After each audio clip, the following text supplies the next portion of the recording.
ci communiqué bu CNRA en tout cas gis nañu tamit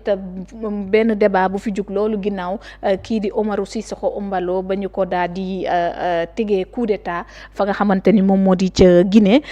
mu ñëw nag fi nga xamante ni moo di réewum Sénégal fii lañu ko daal di kon indi ginnaaw lu nu mel loolu yi nag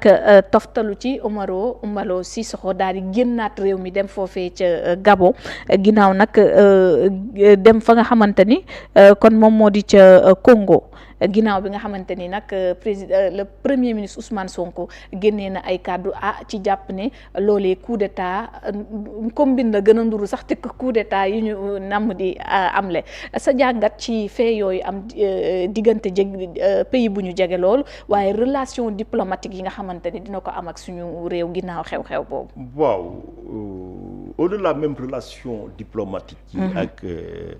li nga xam ne moo ñu boole muy ñaari réew yi nga xam ne dañu bokk ci taarix ci histoire bokk ci géographie parce que lu laal Guinée-Bissau mën nañ jàpp ni xuri na Sénégal quelque part effectivement président donc Embalo ñëw na fii ci Sénégal mais dañuy jàpp ni du guléet quelque part du guléet njiitum réew toog fa ba ñu daaneel ko ay militaire daaneel ko Sénégal yónni avion exfiltré ko ngir en tout cas préserver avion man mii di wax ak yow man ak maître Assane Diomba Ndiaye ñoo nekkoon avocat wu madame Vieira ak ay doomam Nino Vieira bañ ko faatee foofu président Abdoulaye Wade dafa yónni avion dans les mêmes circonstances ñu exfiltré famille bi jox leen kër fii ci Dakar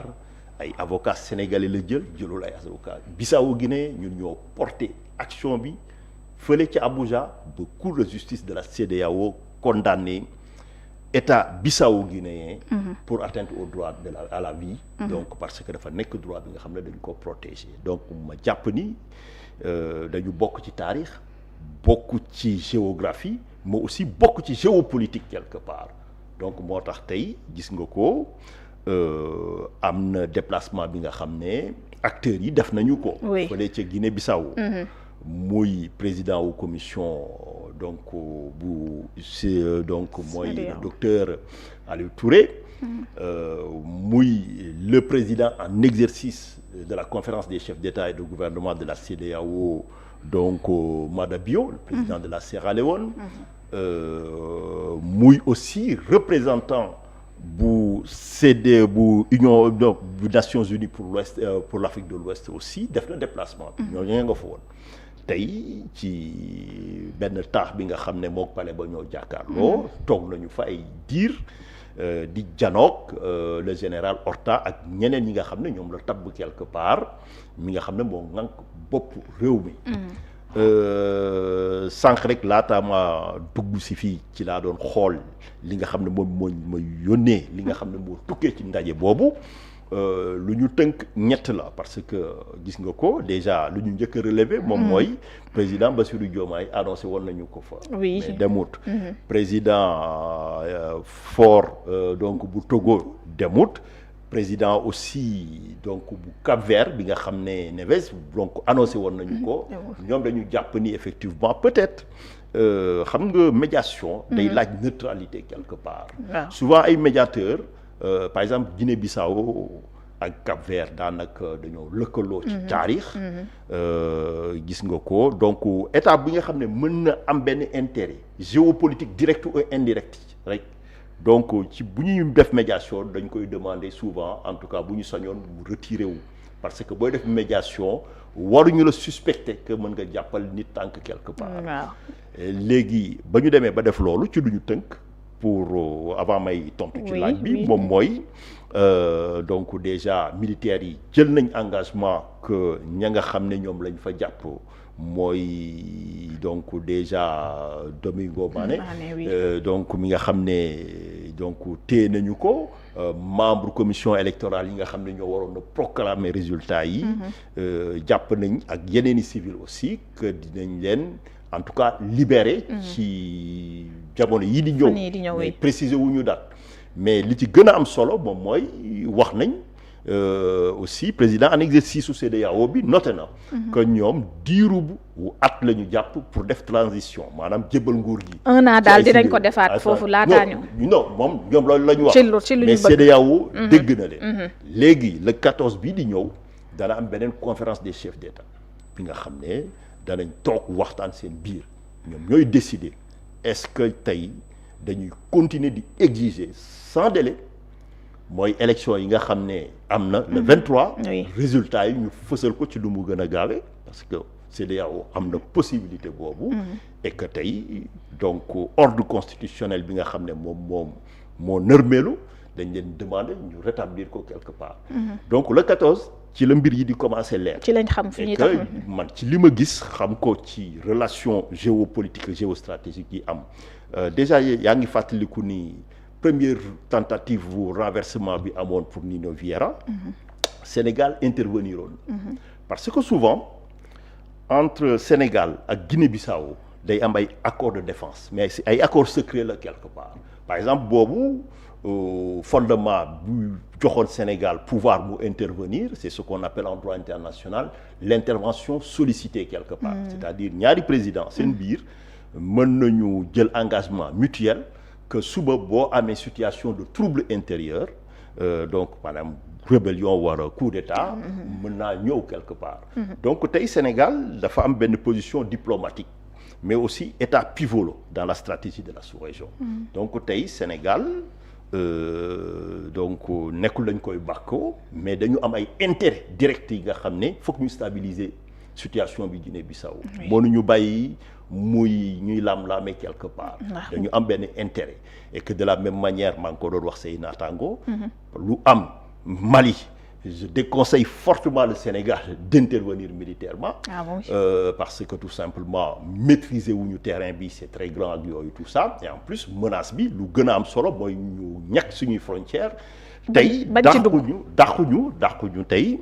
pour permettre le retour de l'ordre constitutionnel man ci suma gis-gis et ça ne m'engage que moi donc bu dee militaires yi bëgguñu dëgg quelque part et que CEDEAO nanguwuñu transition bi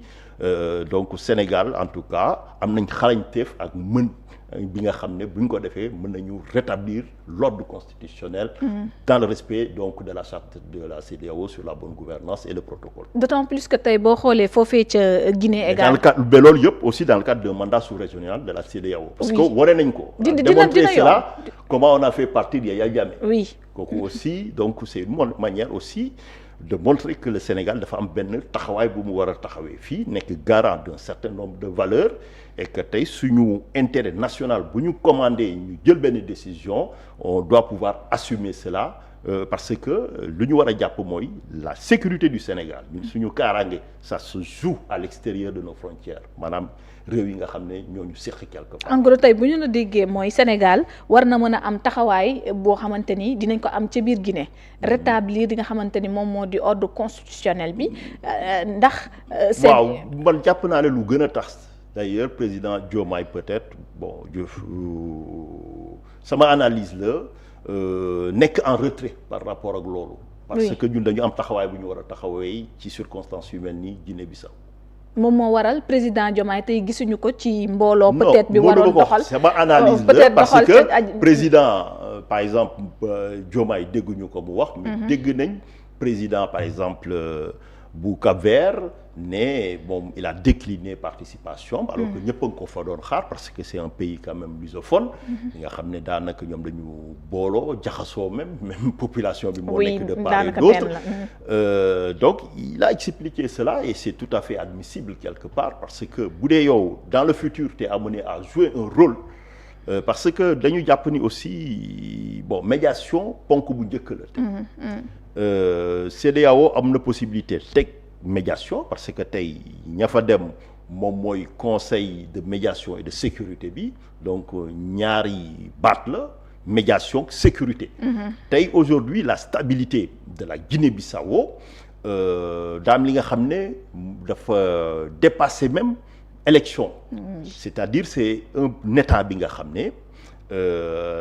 maanaam daanaka donc les narcotrafiquants ci at yi passé dañu ko jël def ko plateforme parce que dañu am ay îles yi nga xam ne kenn maîtriser wul xam nga mënuñu wax ne c'est un état défaillant parce que un état défaillant mooy état bi nga xam ne amul contrôle effectivité bu territoire am mais aussi Guinée-Bissau amul capacité donc xam faggu lépp li nga xam ne mu ngi am. Il y a eu ce sont des rapports des Nations Unies yi nga xam ne ils ont montré en tout cas que donc dafa nekkoon benn plaque tournante ci traficu drogue bi. quelque part et tout ça donc il y a tous ces enjeux géopolitiques yi nga xam ne on ne peut pas se permettre quelque part muy am équivoque ci dëkk bu mel noonu. et que bu defee analyse stratégique. ñu xool que donc peut-être d'ici là je persiste à croire que militaires yi dinañ delloo ci seen xel parce que nit ñi effectivement sont pas très convaincus par rapport ak pertinence su coup d'état bi mais lu ci gën a am solo lu tax président Embalo jaaroon fii dafa fekk mu nekk ci yoon moom mu ngi doon dem ci saasu donc quelque part au Congo donc c'était ça depuis le début donc fii ñëw fi woon pour ñu accueillir ko non ñëw fi woon pour def comme nu famille Vieira def wala famille Ibrahima Baïna-Séré wala nu Habré def quelque part déjà laata moo yegg si fii il y a eu des échanges au plus haut niveau entre le président Sassou et le président Diomaye donc moom dafa naroon a jaar rek dem quelque part donc ça c'était amul wax wala dara li nga xam ne moo yàq moom dafa nekkoon ci feuille de route am contrairement ak ni ñu ko gisee dañu foog ni lu ci gën a am solo aussi moom mooy bu ñu fàtte ni tey boo nekkee chef d'État donc buñ la lu tax aussi gars yi di la jéem a éloigner souvent ci sa zone géographique gis nga par exemple Yaya Jammeh bañ ko jëlee Gambie dañ ko yóbbu fu sori gis nga voilà donc loolu c'est permettre aussi nga bañ a am benn capacité d'influence wala de nuisance wala ngay interférer par rapport à cela donc man mii di wax ak yow j'ai été l'avocat de la famille de Solo Sandeng j'ai été l'avocat de donc Sidia Bayo gis ngeen ko fii ba mu jéemee renverser Yaya Jammeh donc voilà ce sont des pays yi nga xam ne ñun ak défenseur des droits de l'homme bi ñoom Amnesty International Seydi Gassama Alioune Tine depuis bientôt une quinzaine d'années on suit de près donc les luttes démocratiques on soutient les acteurs donc on connaît un peu les enjeux on va dire apparents et cachés quelque part de ce qui se décide alors maître donc ndax kon mënuñu woon xaar ki nga xamante ni moom moo di président Embalo moom mu installé wu fii ci Sénégal pourquoi kooku xaw ma c'est son voilà droit le plus absolu mu choisir benn pays d'accueil mais en tout cas peut-être il voulait être un peu loin ci la ma jàpp quelque part parce que kooku c'est une tradition les chefs d'État souvent boo jógee foofu duñ la yóbbu ci dëkk bi nga xam ne nga dendal quelque part parce que ça peut même créer un conflit wala mu déplacer wala conflit par exemple ñun ba ñu nekkee di soutenir les Gambiens qui luttaient pour la démocratie mais il y a des opposants yi nga xam ne les services secrets donc gambiens gis nga am na ku ñu arrêté ci bureau yi kooku c'est un autre débat mais il opérait ici sur le territoire sénégalais oui et oui et même y compris mon client Sidia Bayo fii ci benn hôtel de la place ñëw na dëkk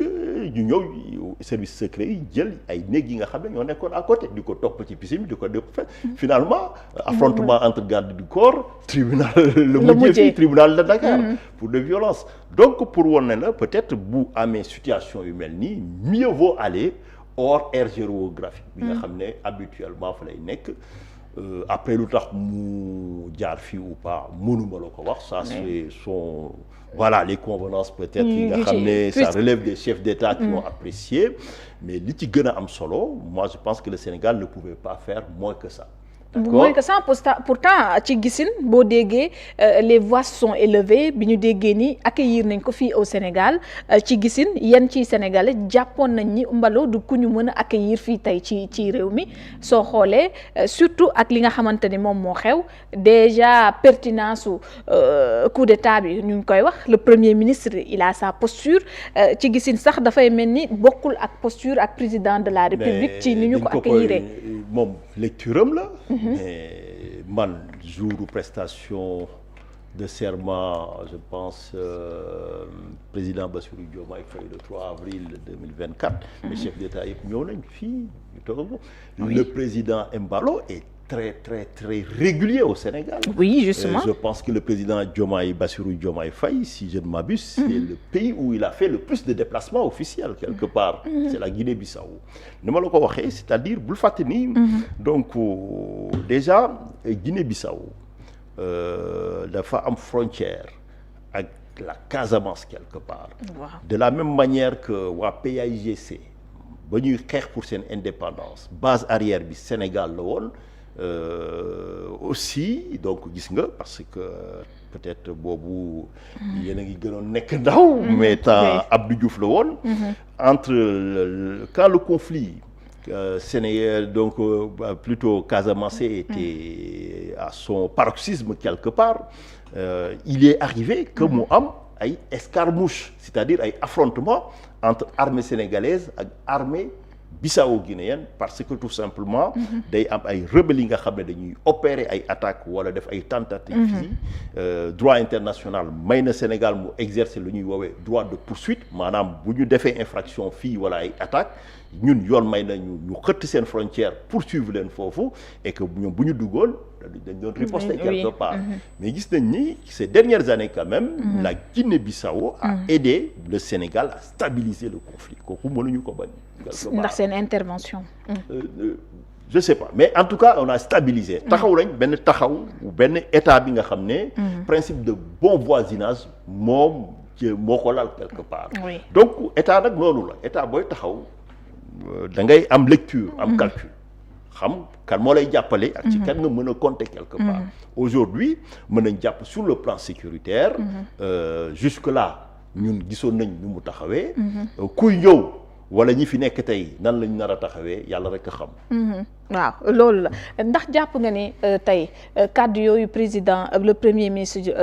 Ousmane Sonko wax dafay indi rëq-rëq bu ñu mën a teg loxo ci suñu diggante ak réew mi ñu mel puisque moom gisinam jàpp na ni dafa xew combine boo xamante ne am na ci gis-gis ñenn ñi jàpp ni itam du kàddu yoo xamante ni dafa waroon a génnee ci moom. non mais lecture am la peut-être bu ko waxee am na fu mu sukkandiku j'imagine pour wax ko mais lu leer ba leer boobu mooy problématique boobu aussi le 14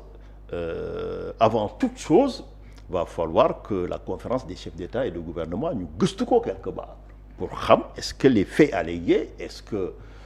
complot la woon pour maanaam jël bal bi passe ko sa partenaire dem à défaut nga bëgg ko jox loolu selon li nga xam ne investigation yi dinañ ko wone la conférence des chefs d'État et de gouvernement va se faire une opinion et à partir de là ils vont assumer leurs responsabilités parce qu'il est hors de question encore une fois de laisser s'installer une transition bi nga xam ne ce n'est pas une transition déjà ñoom dañu xëtt yoon je pense que c'est des oui surtout nag bu dee dafa am combine ci ginnaaw bu dee am na ay faits yu koy étayer précédent boobu waruñu ko accepter donc va falloir plutôt dans ce cas si c'est avéré que loolu la leur fixer un ultimatum alors pour quitter le pouvoir un ultimatum comme ce type waay fii alors maître suñu jógee foofu nag dañuy dem ci leneen ñëw politique fii ci Sénégal fàttali nag ci membre nga ci coalition Diomaye président am na apta am na en tout cas dinañ ci ñëw mais depuis sortie communiqué bu président de la République